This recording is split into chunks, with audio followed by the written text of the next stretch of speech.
The sleek black Lamborghini screeched to a halt just inches from the coffee cart. Behind the wheel, Archer Kingsley, 34 years old, worth $11 billion and perpetually impatient, slammed his palm against the horn. The barista didn't flinch, just continued carefully crafting a latte as if no one were waiting. "Do you know who I am?" Archer shouted through his open window, his voice carrying across the bustling Manhattan sidewalk. The barista, a woman with wild copper, curls escaping from beneath a knitted beanie, glanced up for the first time. "Someone who nearly turned my cart into a hood ornament." She raised an eyebrow, completely unimpressed. The growing crowd of onlookers pulled out phones, eager to capture the interaction. Archer noticed immediately. Bad press was the last thing Kingsley Enterprises needed before tomorrow's IPO. He forced his signature disarming smile. "I apologize for my enthusiasm. I'm late for a meeting." "And I'm late on rent," she replied, sliding the finished latte to a waiting customer. "We all have problems." Something about her directness caught him off guard. Women didn't speak to Archer Kingsley this way. They giggled, they flattered, they calculated angles to access his wealth and influence. But this barista looked at him like he was any other inconvenient man in a city full of them. "I'm Archer Kingsley." He extended his hand through the window, as if his name would change everything. "I'm Juniper Hayes, and you're blocking my customers." His phone buzzed furiously. His executive team was panicking. His absence from the pre-IPO meeting was now pushing 15 minutes. But suddenly, the billion-dollar deal seemed less interesting than the woman who couldn't care less about Archer Kingsley. "One coffee, please," he said, killing the engine, and stepping out of the car. Traffic began backing up, horns blaring. "You're causing a scene," Juniper noted, already starting on his order. "I'm always causing a scene. It's part of my brand."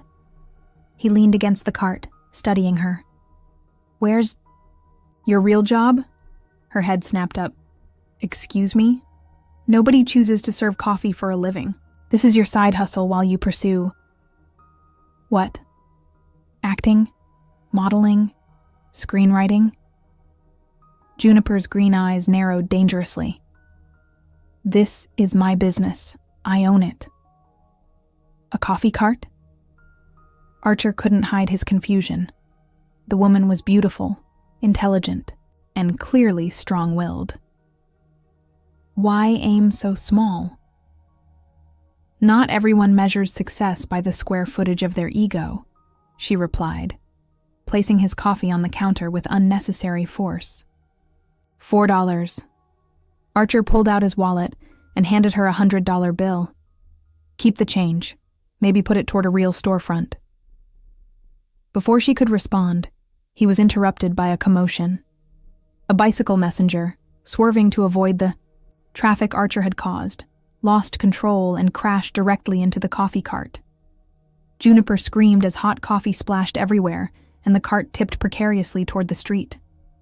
In an instant, Archer lunged forward, catching both Juniper and the edge of the cart before they toppled into traffic. For one suspended moment, she was in his arms, her green eyes wide with shock, her body pressed against his. Something electric passed between them. Then reality crashed back. The cart was damaged. Coffee was everywhere, and the cyclist was sprawled on the pavement. "My livelihood," Juniper whispered, looking at the wreckage. The cart's wheel had bent, the espresso machine had cracked onto the sidewalk, and her day's earnings were scattered across the wet pavement. Archer felt something, unfamiliar twist in his chest. Guilt. This was his fault. His arrogance had caused this chain reaction. "I'll replace it," he said quickly. "Everything. Better than before." Juniper turned to him, her expression shifting from devastation to fury. "I built this myself. I don't need your charity." "It's not charity, it's responsibility," he countered. "And perhaps an investment opportunity." Her eyes narrowed. "What are you talking about?" With his executive meeting completely forgotten, Archer Kingsley, who made business decisions worth billions in seconds, made the most impulsive proposal of his life. A partnership. Your coffee expertise, my capital. We'll build something. Bigger than a cart. The idea formed as he spoke. A chain of boutique cafes across the city. You want to turn my independent coffee cart into a corporate chain? Juniper laughed incredulously. You don't understand anything about what I do. Then teach me, he challenged. 1 month. If I can't convince you that we can create something amazing together while preserving your artisanal integrity, then I'll replace your cart and walk away. The gathered crowd had doubled in size, cameras recording every word. Juniper looked at her damaged cart, then back at the billionaire whose recklessness had destroyed it. Fine, she said finally. 1 month, but we do this my way. What Juniper didn't know was that Archer Kingsley never entered a deal he didn't intend to win, by any means necessary. And for the first time in years, he'd found something he wanted more than money. Her. Juniper Hayes stood in the lobby of Kingsley Tower, clutching her worn leather portfolio to her chest. The security guard had already checked her ID 3 times, clearly suspicious that someone in thrift store jeans and a paint-splattered jacket had legitimate business with Archer Kingsley. He's ready for you now, Ms. Hayes, announced a sleek assistant with a perfect blonde bun. Floor 87. The elevator ride felt endless. Juniper's stomach lurched, partly from the rapid ascent, partly from the absurdity of her situation. 1 week ago, she'd been happily serving coffee from her cart. Now, that cart sat damaged in her tiny apartment, and she was about to meet with the man who'd destroyed it in his corporate lair. The elevator doors opened directly into Archer's office, a sprawling space with floor-to-ceiling windows showcasing Manhattan like it was his personal kingdom, which in many ways, it was. Juniper. Archer greeted her with unexpected warmth, rising from behind a desk the size of her entire kitchen. Right on time. Unlike some people, she quipped before she could stop herself.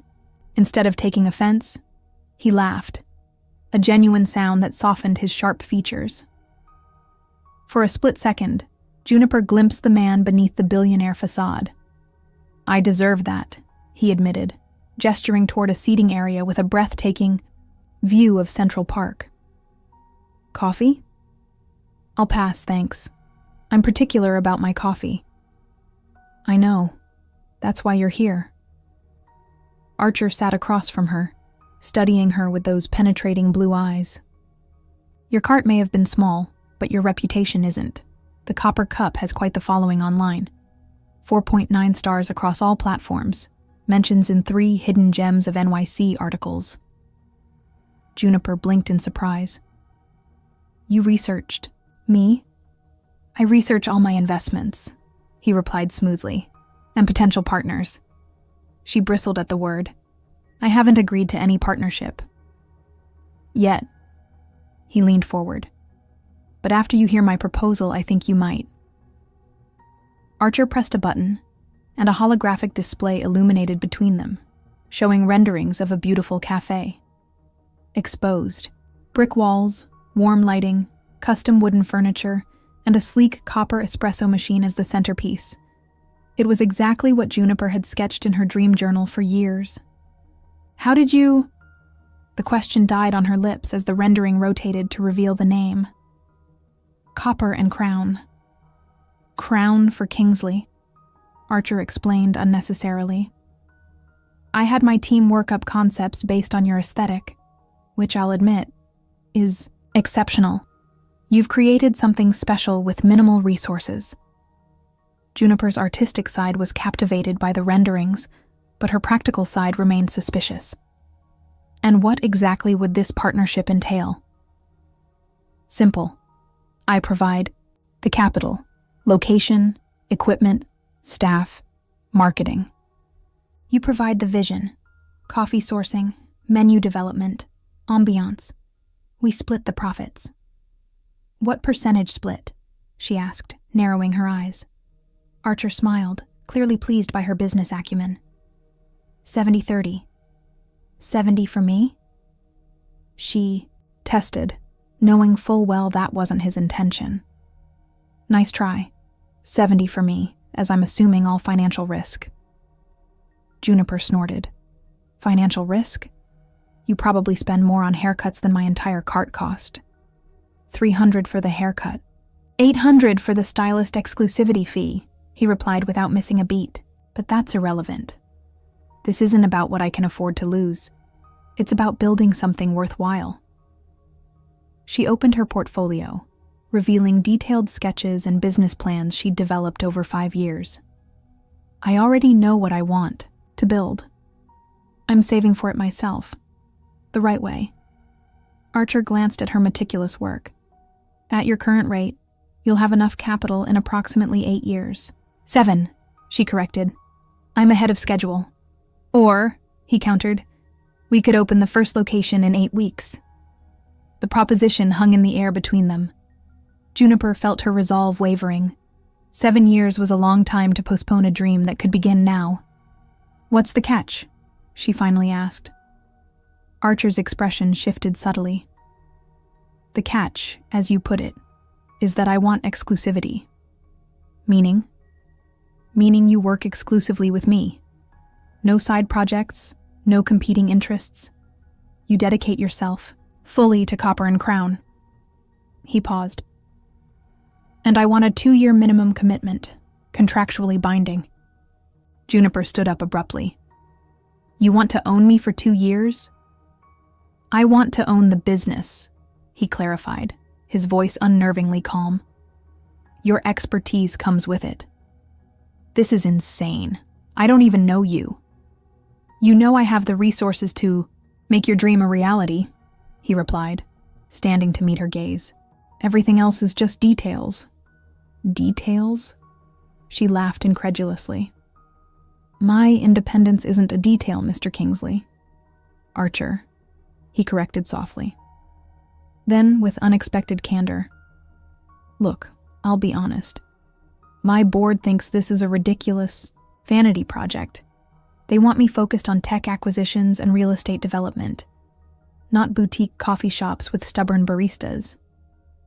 Then why pursue it? Something vulnerable flashed in his eyes. Because for the first time in years, something interests me more than making money. He hesitated. Your passion for what you do, it's refreshing. Rare in my world. The compliment caught her off guard. Was the arrogant billionaire actually being sincere? I need to think about it, she said finally. Of course. He reached for a folder on the table. Here's the formal proposal, including the contract. Take your time. You have until tomorrow morning. Tomorrow, she sputtered. That's not taking my time. I move quickly, Juniper. It's how I've built everything I have. His expression softened. But if you need more time to consider becoming a millionaire, I suppose I could extend to Friday. As Juniper gathered her things to leave, Archer added casually, Oh, and there's a small addendum on page 14. Nothing significant. That night, as Juniper pored over the contract in her cramped Brooklyn apartment, she discovered the small addendum on page 14. If the business succeeded in achieving specific revenue targets, the partnership would transition into a permanent arrangement, including a clause that could only be described as a marriage contract. Juniper nearly spilled her tea across the document. The billionaire wasn't just proposing a business partnership. He wanted her, completely. Her phone buzzed with a text from an unknown number. Decision time, Juniper. Dreams require sacrifice. What's yours worth? AK. Absolutely not. Juniper slammed the contract down on Archer's desk, sending his meticulously arranged fountain pens scattering. What kind of medieval arrangement is this? A marriage clause in a business contract?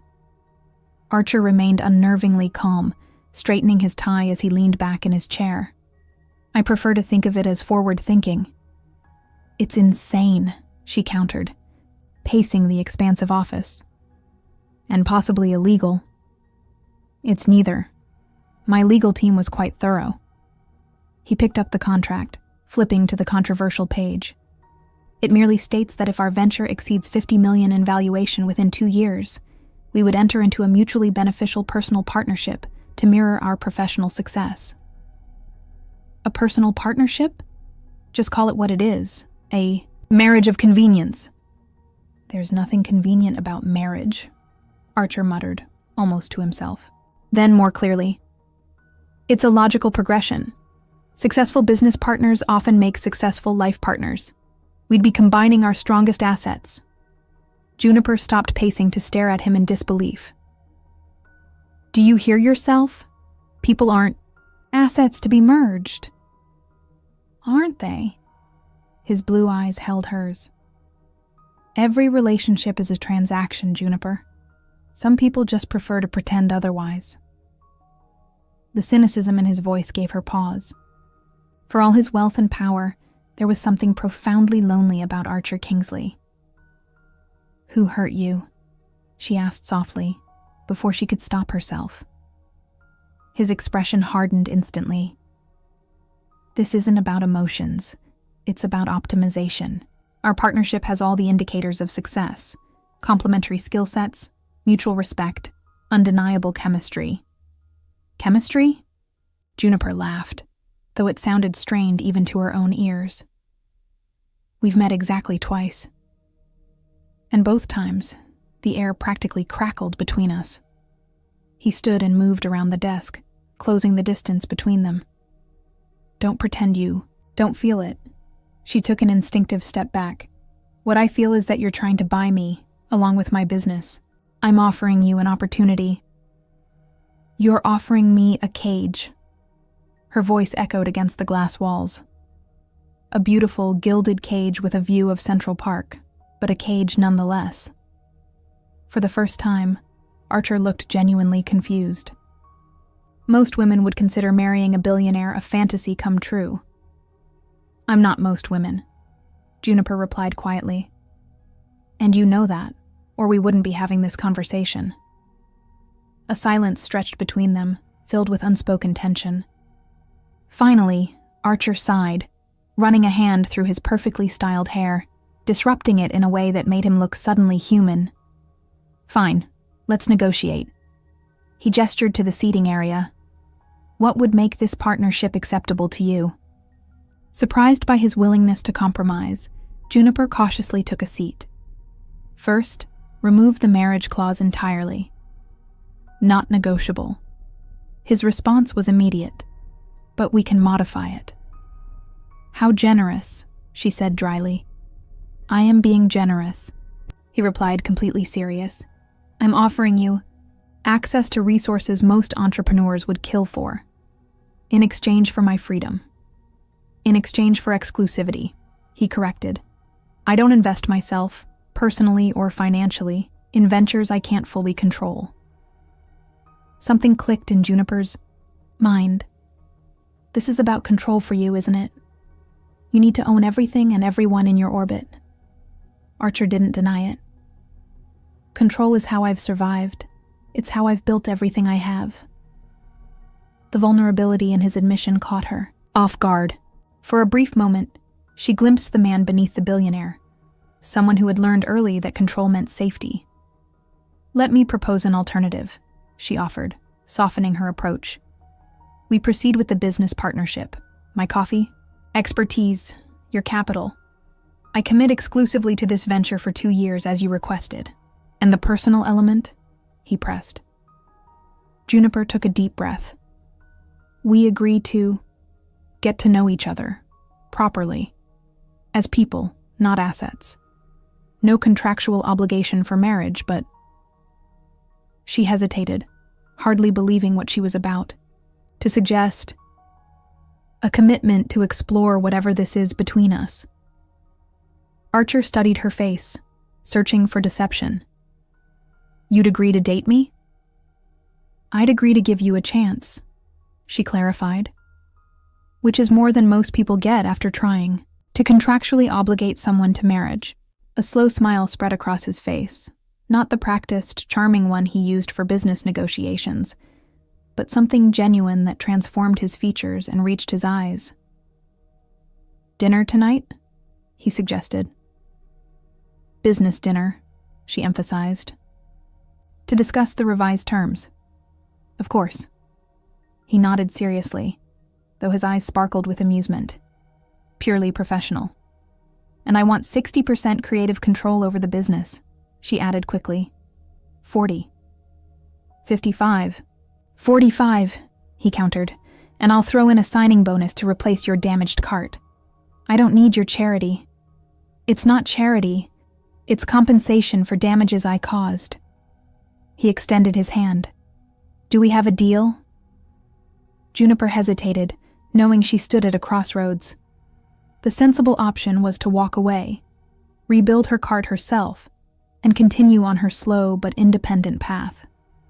The risk was entangling herself with this enigmatic man who approached relationships like business mergers. Yet something about Archer, Kingsley, intrigued her. Beneath his calculated exterior lay depth she found herself wanting to explore. She took his hand. "Deal. But I'm ordering the most expensive thing on the menu tonight." "I'd expect nothing less," he replied, holding her hand a moment longer than necessary. 7 o'clock. I'll send a car." "I'll take the subway," she countered, reclaiming her independence in small ways. As she left Kingsley Tower, Juniper couldn't decide if she'd just made the best decision of her life or signed away her future to a man who collected businesses and people with equal precision. That evening, as she dressed for dinner in her tiny apartment, her phone buzzed with another text from Archer. "Wear something nice. Not for me. For the photographers that will inevitably find us. If we're going to be partners, we need to start crafting our narrative. The world loves a good opposites attract story. AK." Juniper stared at her phone, reality sinking in. She wasn't just going into business with Archer Kingsley. She was stepping into his world, with all its scrutiny and spectacle. And despite all her instincts warning her against it, she couldn't deny the thrill that raced through her at the prospect. "No, that espresso machine is all wrong," Juniper insisted, pointing at the sleek chrome monstrosity being installed in what would soon be their flagship cafe. "It's too corporate." The contractor looked helplessly between her and Archer, who leaned against the exposed brick wall, arms crossed, watching the exchange with poorly concealed amusement. "But Ms. Hayes, Mr. Kingsley specifically ordered the X9000. It's top of the line."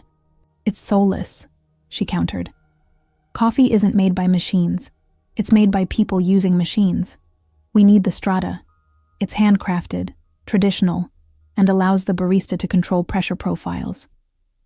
The contractor's eyes darted nervously to Archer, clearly expecting the billionaire to overrule his headstrong partner.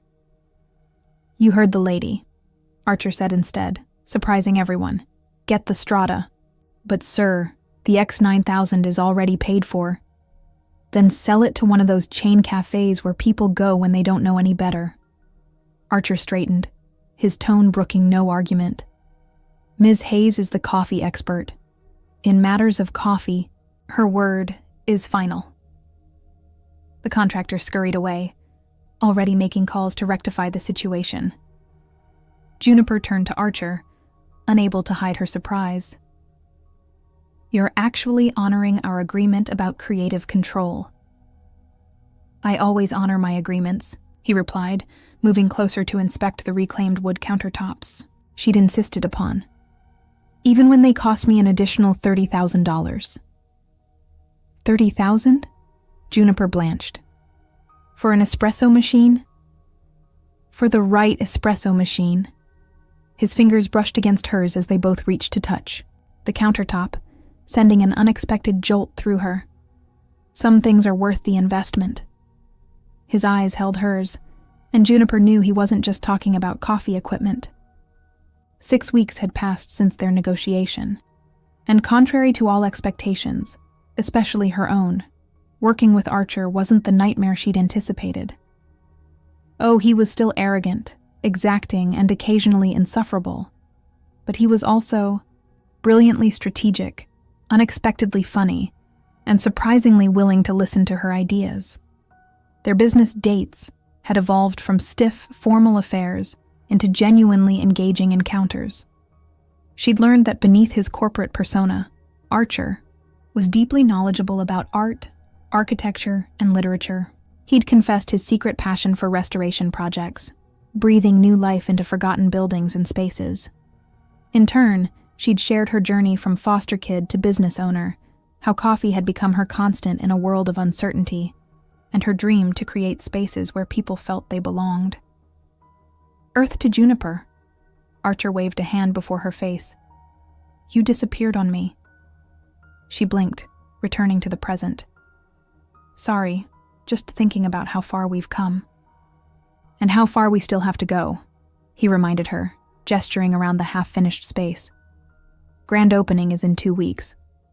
It's happening too fast, she admitted, anxiety bubbling up. What if people don't come? They'll come. His confidence never wavered. Between your coffee and my marketing team, we'll have lines around the block. Juniper chewed her lip. A habit Archer had noted betrayed her nervousness. What if I'm not ready for this? Scaling up from a cart to all this. In a gesture that had become increasingly common, Archer placed his hands on her shoulders, steadying her. You were born ready, Juniper Hayes. You just needed someone to remove the obstacles. His touch lingered, and for a moment, the bustling construction site faded away. Since their first business dinner, they'd maintained a careful professional distance. Yet with each passing day, that distance grew more difficult to preserve. The attraction between them was undeniable, but Juniper remained wary of complicating their partnership with romance. Archer seemed to sense her thoughts. He dropped his hands and took a step back, always respecting the boundaries she established. The design team sent over the uniform concepts, he said, changing the subject. I thought you'd want final approval. Juniper welcomed the return to business. Absolutely. Please tell me they're not corporate polo shirts. See for yourself. He handed her his tablet, their fingers brushing again in the exchange. She swiped through the designs, simple, elegant aprons in copper tones with leather accents, paired with crisp white shirts and dark jeans. These are perfect, actually. I gave them your sketches as reference, he admitted. You have excellent taste. The compliment warmed her more than it should have. High praise from a man who wears bespoke suits to construction sites. Speaking of which, he checked his watch. We need to leave for the dinner with the Brooklyn investors in an hour. I need to go home and change, she said, glancing down at her dusty jeans and copper and crown t-shirt, the prototype for their staff casual wear. No time. I had Margot pick up options for you. He nodded toward a garment bag hanging in what would become the office. They should be your size. You had your assistant buy me clothes. She wasn't sure whether to be offended or impressed by his efficiency. She's actually my personal shopper, not my assistant, Archer corrected. And she has excellent taste. I think you'll approve. Juniper unzipped the bag to find 3 stunning dresses. Simple, elegant, and exactly her style, though far more expensive than anything she'd buy herself. This is too much, Archer. It's a business expense, he countered smoothly. Part of building our brand. She raised an eyebrow. Our brand doesn't require me in designer dresses. No, but the investors we're meeting expect a certain presentation. His expression softened. I'm not trying to change you, Juniper. Just giving you the tools to navigate my world as confidently as you navigate yours. His consideration touched her. Over the weeks, she'd realized that what she'd initially interpreted as controlling behavior was often Archer's attempt to anticipate problems and remove them before they arose. He operated on a different level, seeing 10 steps ahead where most people saw only 1 or 2. Fine, but I'm keeping the combat boots, she compromised, gesturing to her worn leather footwear. I wouldn't have it any other way. His smile was warm. The contrast is what makes you memorable. An hour later, they sat in Archer's private car, heading toward the upscale restaurant where they'd meet potential investors for their Brooklyn expansion. A plan that had evolved naturally as the flagship location took shape. Juniper wore the simplest of the dresses, a deep emerald silk that brought out her eyes, paired with her signature boots and a leather jacket. "You look beautiful," Archer said quietly, his eyes appreciative, but respectful. "You clean up pretty well yourself," she returned, taking in his perfectly tailored charcoal suit. "Though you always do." Occupational hazard. He reached across the seat, hesitantly taking her hand. "Juniper, before we arrive, there's something I should prepare you for." The serious tone in his voice alarmed her. "What's wrong?" "My ex-wife will be at this dinner. Vivian Lockhart. She's part of the investment group." Juniper felt an unexpected pang of jealousy. In all their conversations, Archer had never mentioned being married before. "I didn't know you were divorced," she said carefully. "It was brief, 5 years ago." His jaw tightened. "A business merger that made sense on paper. We dissolved it. When we realized what works in business doesn't necessarily work in life. Is this going to be awkward?" "Potentially." His thumb traced circles on her palm. "Vivian can be territorial, even about things that no longer belong to her." The implication wasn't lost on Juniper. "And am I supposed to play the adoring new partner to make her jealous?" Archer's eyes darkened. "You're not playing anything. You're my partner, in every sense that matters right now." He paused. "But she will try to rattle you. Don't let her." As they pulled up to the restaurant, camera flashes immediately illuminated the car. Juniper froze. "Paparazzi?" "Welcome to my world," Archer said grimly. "Ready?" Juniper took a deep breath, channeling confidence she didn't entirely feel. "Ready." Archer squeezed her hand once more before the door opened. "Remember, you belong here just as much as anyone. Your name is on our business for a reason." His words steeled her resolve. Whatever awaited them inside, bitter ex-wives, skeptical investors, or ruthless social climbers, they would face it together, as partners. "She's adorable, Archer, like a little charity project you've dressed up and brought to dinner." "Vivian," Lockhart's voice dripped with false sweetness as she sipped her champagne, red lips leaving a perfect imprint on the crystal. Across the table, Juniper felt Archer tense beside her, his hand finding hers beneath the white tablecloth. She squeezed back, a silent message. "I can handle this."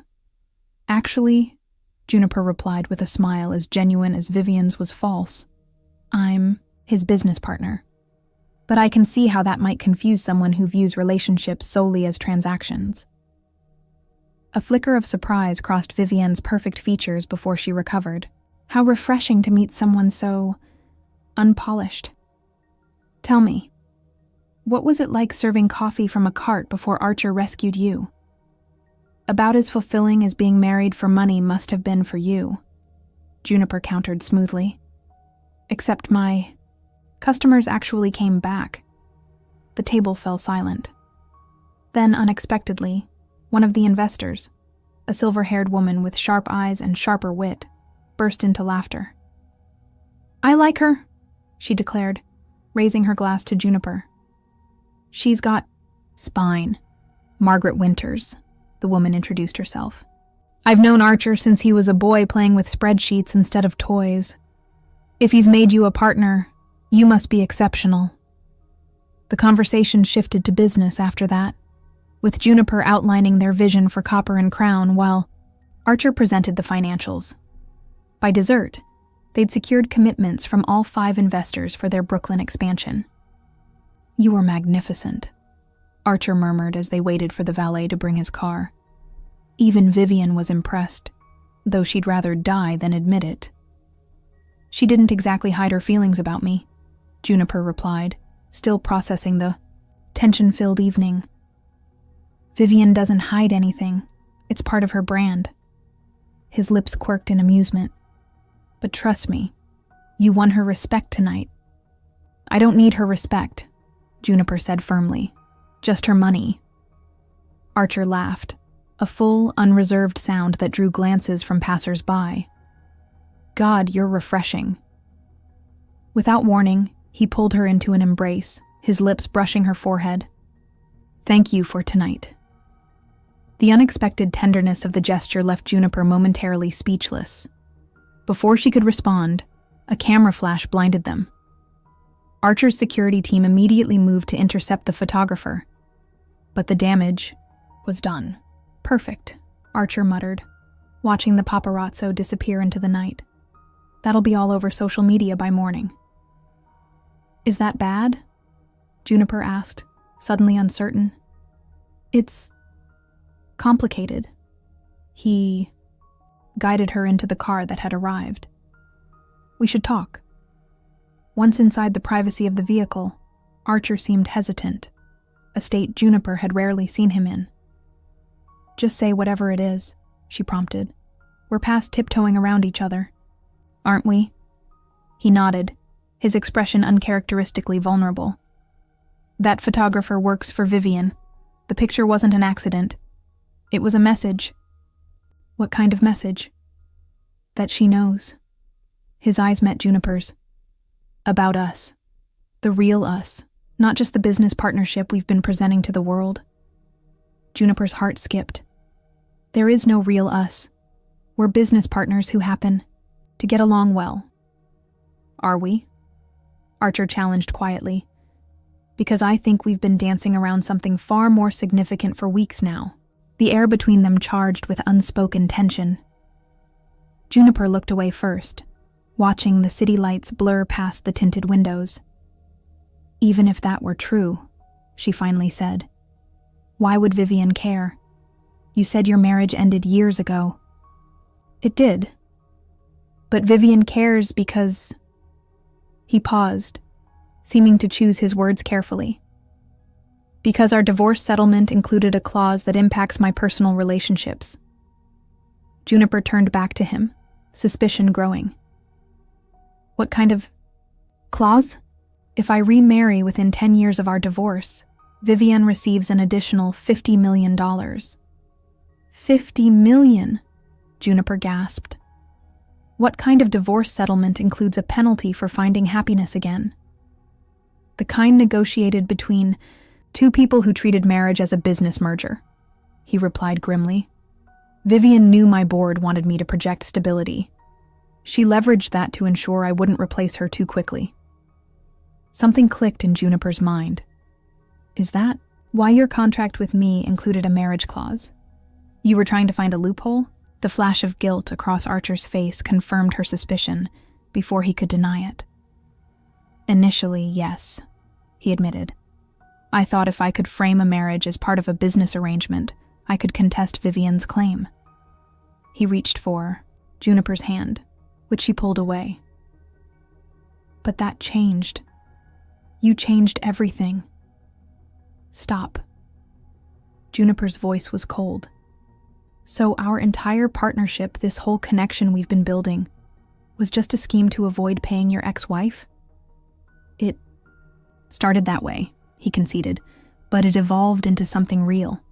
Something I wasn't expecting. Something real? She laughed bitterly.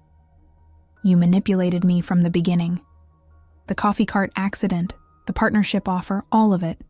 A calculated plan to use me as a pawn in your game with Vivian. That's not fair, Archer protested. Yes, I had ulterior motives initially, but nothing. She cut him off. You're right about one thing, Archer. Every relationship is a transaction to you, even ours. That's not true anymore. For the first time since she'd met him, Archer Kingsley looked genuinely desperate, his carefully constructed facade crumbling. Juniper, I'm falling in love with you.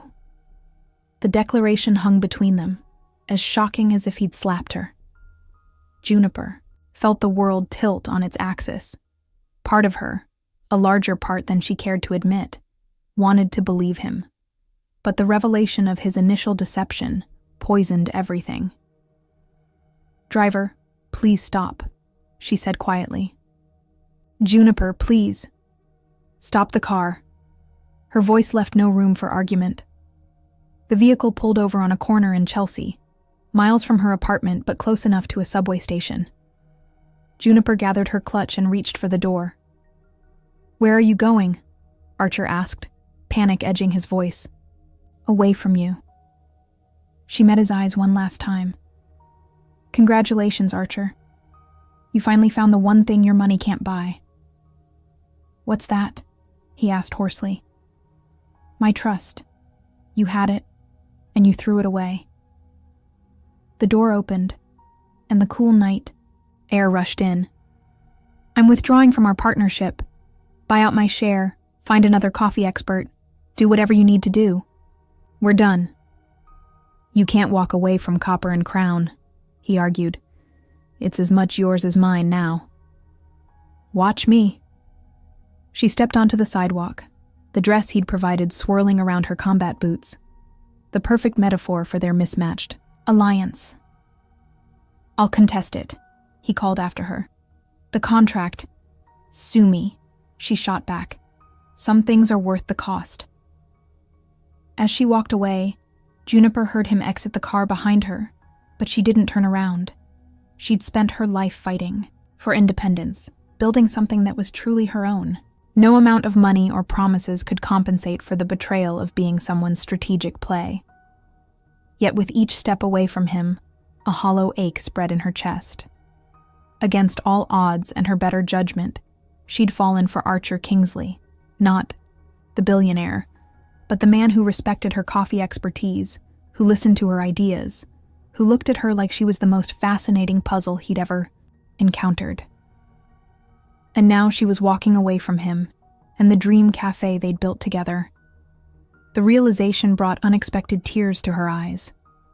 Behind her, Archer watched her disappear into the crowd, for once in his life completely powerless.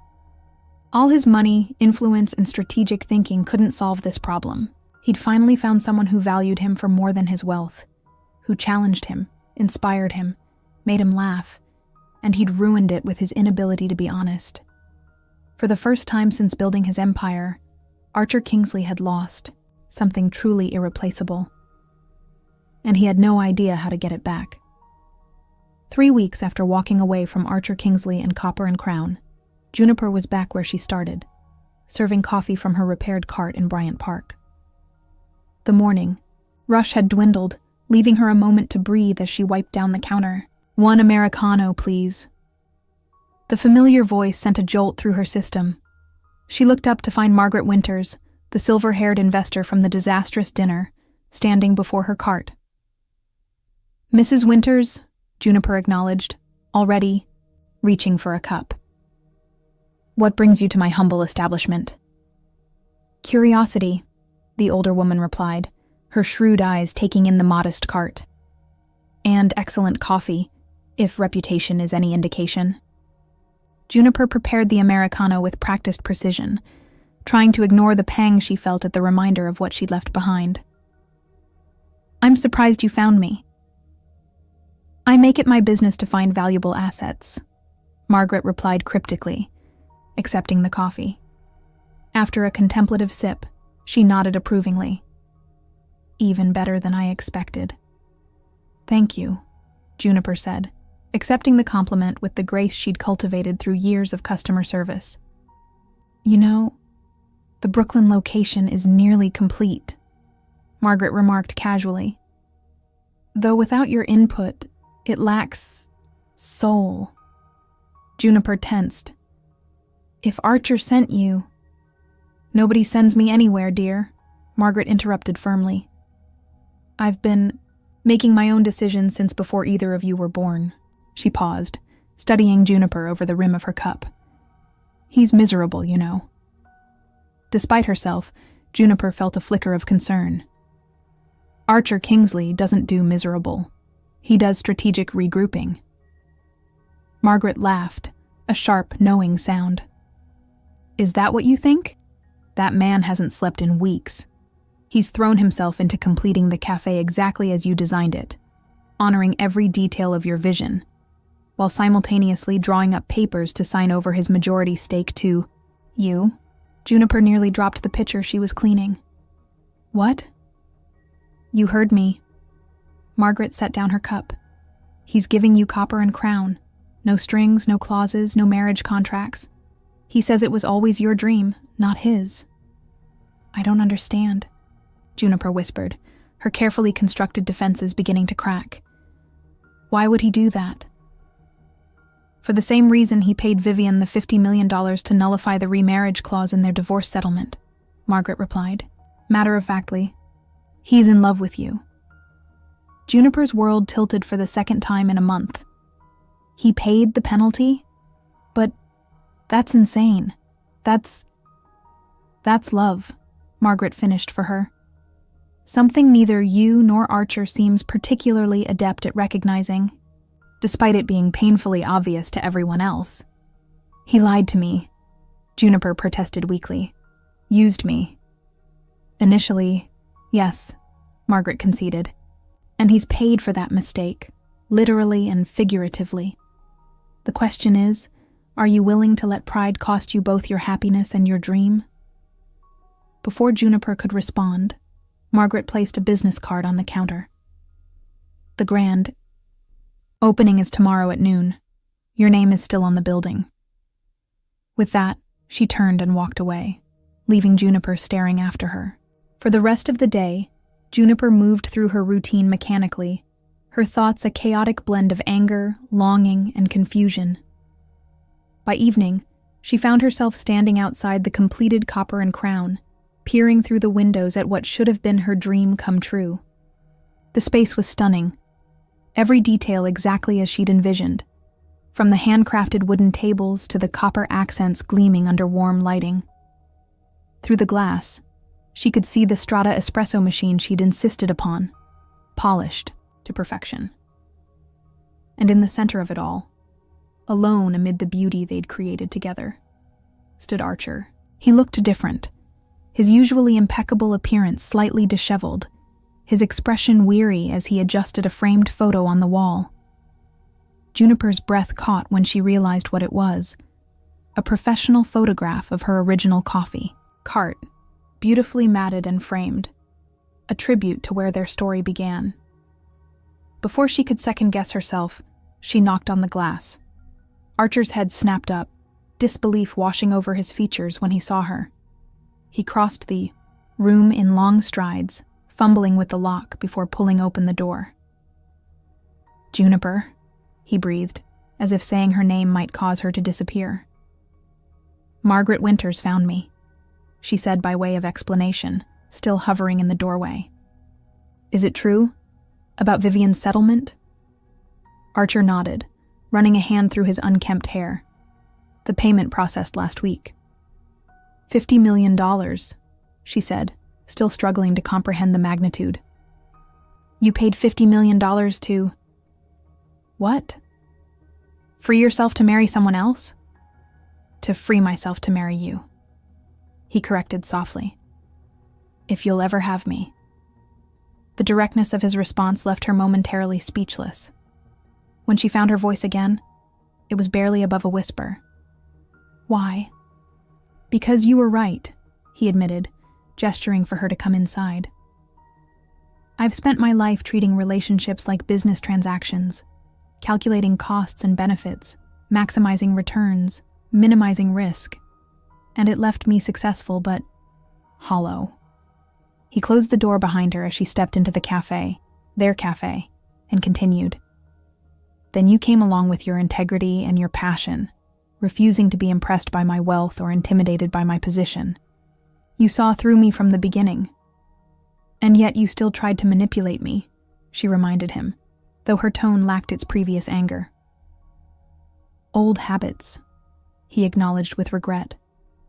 I thought I could approach you the way I approach everything else in my life, strategically with an end goal in mind. But you changed the rules of the game. I wasn't playing games, she said quietly. I know. That's exactly why I fell in love with you. Archer took a tentative step closer. You don't care about my money or my power. You care about authenticity, about creation, about connection. You made me want those things too." He gestured around the cafe. "This place, it isn't just a business to me anymore. It's a symbol of what we built together, something real."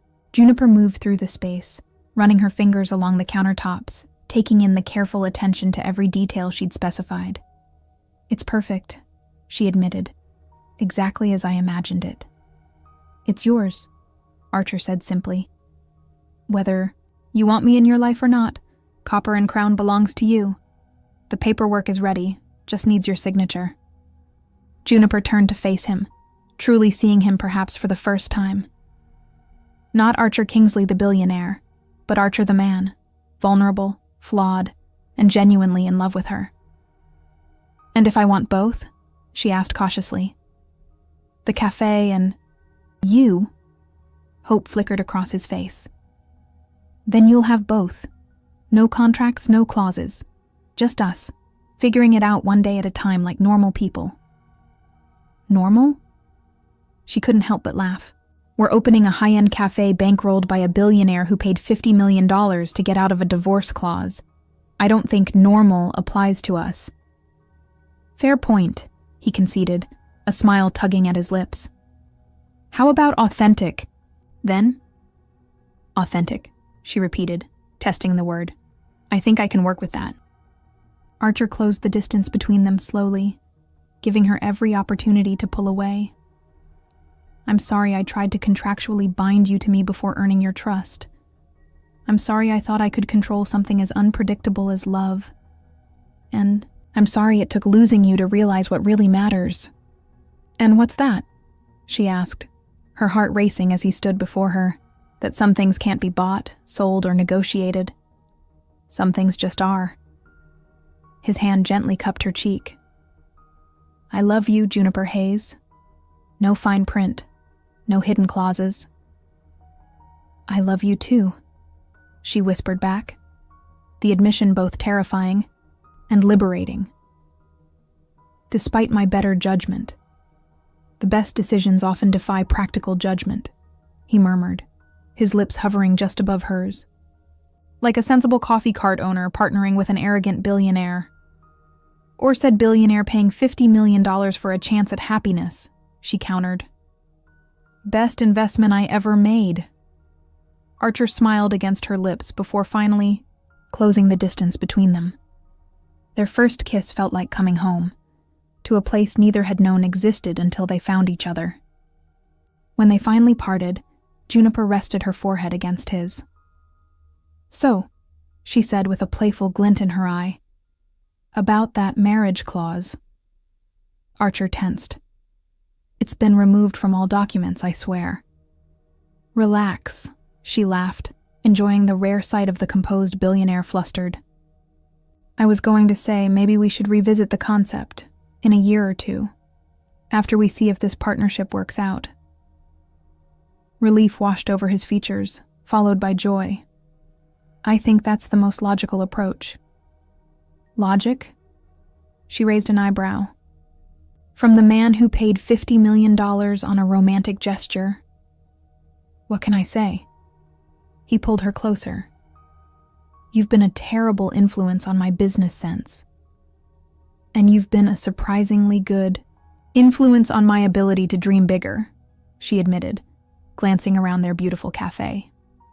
The next day, Copper and Crown opened to lines around the block, just as Archer had predicted months ago.